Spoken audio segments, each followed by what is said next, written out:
Namaste. I am Abhay Pal, mining engineer.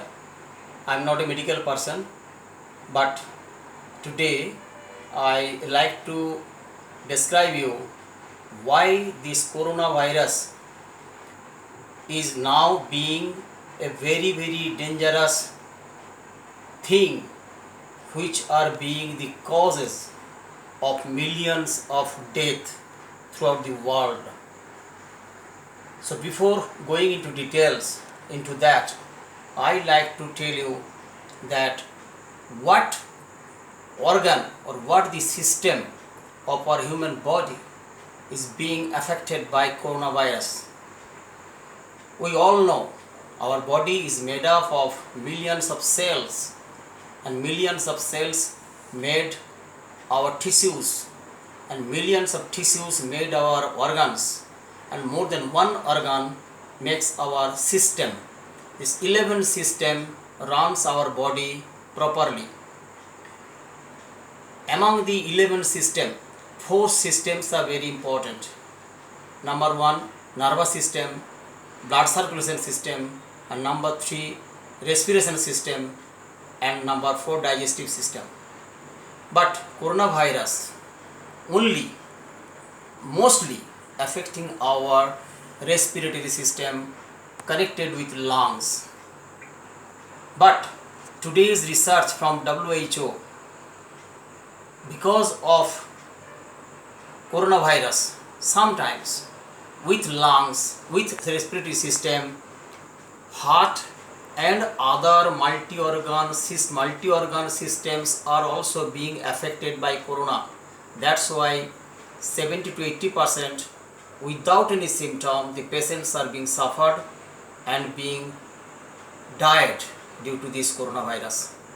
Now let us know what is the construction of respiratory system and what it does, and after affecting by coronavirus, how it is damaging our respiratory system, that human beings are being failure to breathe, and because of that they are being died.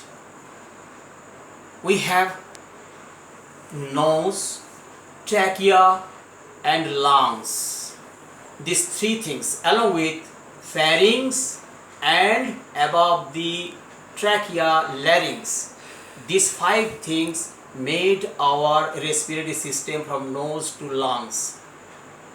Now the respiratory system is having 2 parts, the lower part and the upper part. Upper part from nose to trachea, and from trachea to lungs, this is the lower part.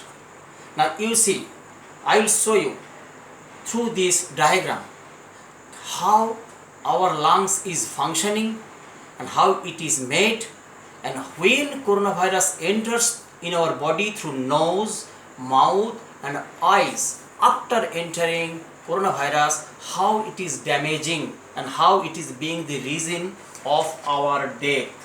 You see through this diagram, I will explain.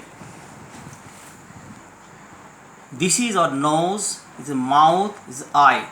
The only 3 openings are there to enter coronavirus. You see this one is small hole glottis, and above it one lead is there, it is known as epiglottis.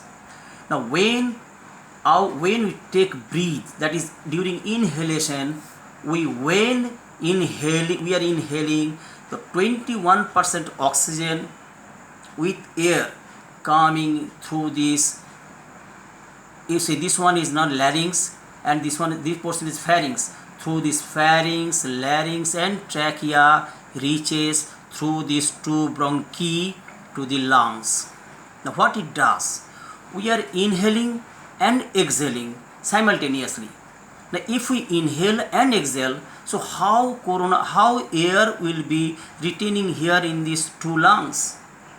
Because the air which is going out through exhalation, some portion of air remaining through in these lungs, and where they retain, you see this is known as trachea, the spiral tube.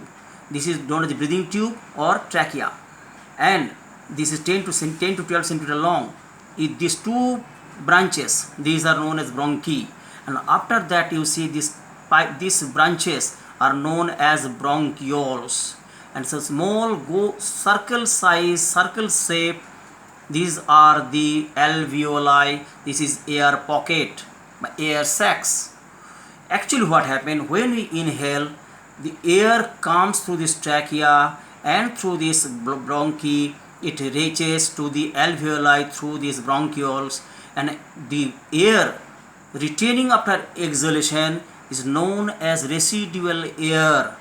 In that residual air, 21% oxygen. Now what it does, this oxygen added air is being stocked by these alveoli. Number of crore, millions of alveoli are there in the both lungs.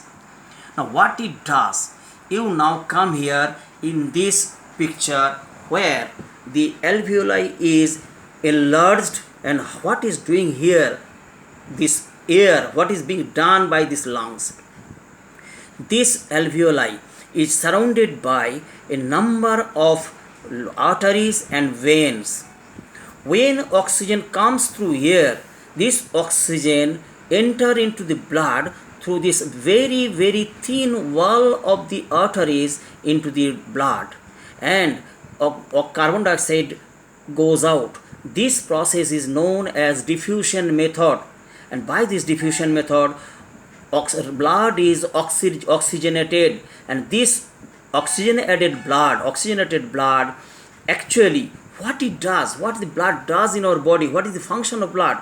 The blood carries oxygen, which is most important for our human body to survive. With this, water, nutrients, all are carried to each and every cell and organ of the human body. So blood is very important, and in blood this oxygen is added in this alveoli, which is nothing but a air pocket. Now what happened here, when coronavirus enters through this nose or mouth or eye, this coronavirus enters into this epiglottis, trachea, and you see in the trachea, the inner wall of the trachea, which is known as lining, and in the lining there are millions of cells. But when coronavirus attacks or comes through this nose, through this trachea into the wall, into the inner wall of the trachea, you see the what happened. This is the design of the coronavirus. These are the spikes, and spikes are made up of protein, high power protein. Now what it does, you see again, this protein added spikes, when it comes here, it damages and compelled to destroy the cells present in this lining, and mucus is formed, that is known as amalgam. When the coronavirus enters, within 1 or 2 days, when the cells are died, as well as it affects the nervous system, neutron, that nerves, damage the nerves, and so for which cough, because of mucus, cough is created and amalgam is created, and cough, your symptom will occur, a little bit cough, and along with cough the amalgam will go out, and that is the symptom, primary symptom of coronavirus. Now gradually it goes through these two bronchs into the lungs. Now what it does, the same thing what is being done here, the coronavirus, what coronavirus does, it destroys the cells in the alveoli, and when the cells are damaged or died, then a huge amount of amalgam, mucus is made in this lung, in this small size alveoli, and alveoli, which is actually air pocket, is used to retain the air. Now because of this huge amount of mucus formed here, there will be no space of oxygen or air to retain in the alveoli. All this alveoli will be filled with mucus and valgum, and gradually the person cannot breathe, as because air is not there, or full of valgum, full of mucus. And gradually when the lungs will be affected more than 50% or more, then the person himself could not breathe, and at that time the patient is very most dangerous situation. That patient is now needed to admit into the hospital, and that he will be sent to ventilator ICU. And ventilator, what it does, it does the artificial respiration and remove this valgum. If the person having the more immunity, then the patient will